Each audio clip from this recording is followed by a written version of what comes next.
कि शांति किस प्रकार से लाई जाए। शांति भी सिर्फ वही ला सकता है जो पहले खुद शांत हो चुका है। ऊपर ऊपर से कितनी शांति कोई ले आएगा, कितनी देर ऊपर ऊपर के नियम, कितनी देर ऊपर से थोपे हुए शिष्टाचार हमारे काम आ जाएंगे। जो खुद शांत हो गया वही शांति लाएगा। वो जहां चलेगा अपने साथ शांति लेके चलेगा। मंगलाचरण में भी लाइन सुनते हैं, भला करो सबका प्रभु, सबका हो कल्याण। तो एक कल्याण की मांग भी सिर्फ वही कर सकता है जिसका पहले खुद कल्याण हो चुका है, क्योंकि उसको ही पता है कि कल्याण कहते किसे हैं। कि जब ब्रह्म ज्ञान झोली में आया, अपने बंधनों से मैं मुक्त हुआ, तो मेरा असल मायने में कल्याण हुआ है। ऐसी ही कामना कि हे दातार, ये कल्याण सारी दुनिया का हो, क्योंकि इसी से सारी दीवारें गिरेंगी, इसी से ही प्रेम स्थापित होगा, इसी से ही स्वर्ग के नज़ारे बनेंगे। ये जो कल्याण आपने मेरा किया है ये सारी ही दुनिया का हो, इसलिए ही ये मांग। सत्संगत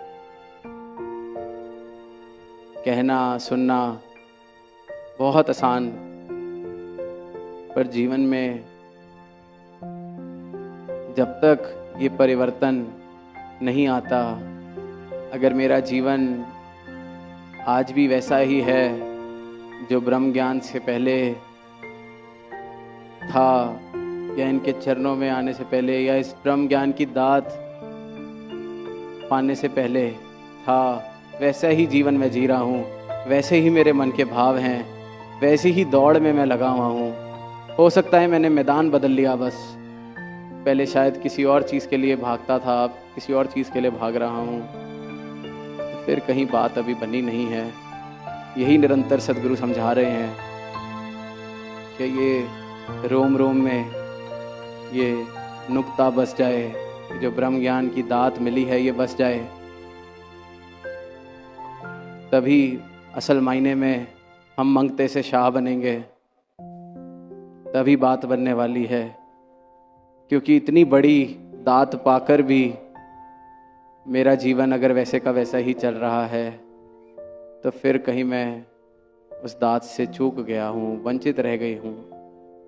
तो यही बख्शनहारे होने का सबूत है सद्गुरु के, कि ये फिर भी मुझे चेतन कर रहे हैं, फिर भी मुझे मौका दे रहे हैं। और दास ने जैसे पहले भी कहा कि धर्म, अध्यात्म, परमात्मा ये किसी और के लिए करने का विषय नहीं है, ये अपने खुद के लिए। ये ऐसे है कि जैसे कोई बहुत ऊंची लहर समुद्र में उछल रही है और उसको समुद्र का नहीं पता, उसको लगता है वही सब कुछ है, और वो पूछती है बाकी लहरों से कि तुमने कभी समुद्र के बारे में सुना है? कि समुद्र क्या होता है? सिर्फ और सिर्फ उस लहर का मिटने की देरी है, झुकने की देरी है। सिर्फ समुद्र का पता ही नहीं चलता, वो आप समुद्र हो जाती है। तो ये एक बहुत ही निजी विषय, अगर हमें लगता है हम किसी और के लिए कर रहे हैं या किसी और के लिए शायद ये करना पड़ेगा, तो इसके आनंद से हमेशा वंचित रह जाएंगे। क्योंकि जब तक दूसरों पर आधारित है मेरे एक्शंस, तो फिर कहीं ना कहीं मैं एक सांसारिक परिभाषा धर्म की बना लूँगा। फिर मैं कहीं ना कहीं इस असली दौलत से, इस असली राम रतन धन से वंचित रह जाऊँगा।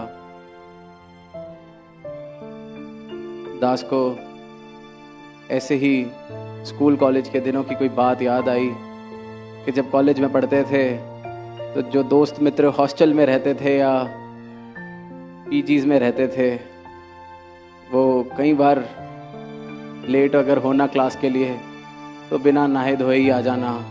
अक्सर इस उम्र में बस ऊपर से बालों को थोड़ा सा हिलाया डुलाया, सेट किया, परफ्यूम मारा, तो अक्सर हंसी मजाक में भाव यही होता था कि किसी को पता थोड़ी चल रहा है कि मैं नहीं नहा के आया हूँ, किसी को पता थोड़ी चल रहा है। पर मुझे तो पता है कि मैं नहीं नहाया। ज़्यादा से ज़्यादा कोई अपना अगर ये ऐसे बिना नहाए काम चलाता था तो हफ्ता, वो भी फिर उसको नहाना पड़ता था उसके बाद। तो साथ संगत भाव यही कि जब तन के लिए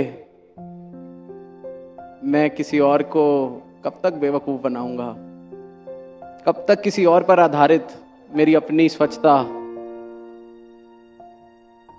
और दास सिर्फ तन की बात नहीं कर रहा यहाँ मन की भी जो बात, कि कब तक किसी और के लिए मैंने स्वच्छ मन दिखाना है, कब तक किसी और के लिए